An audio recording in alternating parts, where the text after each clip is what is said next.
Welcome to our channel. Today we how to connect Google Tag Manager with Stripe events for attribution, full guide step by step clearly.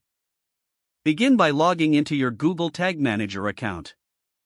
Select the container you want to work with. In the left sidebar, click on Triggers. Click the New button to create a new trigger. Name your trigger Stripe Event Trigger. Choose Custom Event as the trigger type. In the event name field, input the specific event name from Stripe you want to track.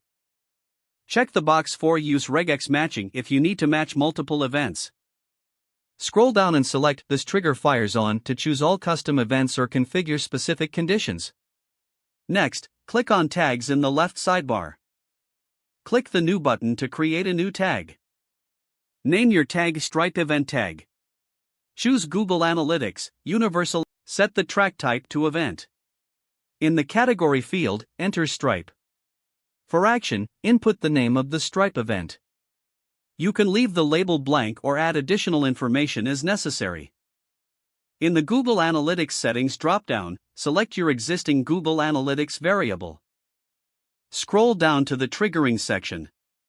Click on Choose a trigger to make this tag fire. Select the trigger you created earlier, Stripe Event Trigger. Now, navigate to your Stripe dashboard. Go to the Developers section and click on Webhooks. Click the Add Endpoint button to create a new webhook.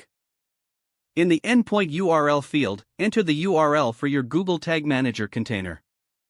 For the events to be sent, select the Stripe events you want to track. Click Add Endpoint to save your webhook settings. Return to Google Tag Manager and click on Preview to test your setup. Perform a transaction in Stripe to trigger the event.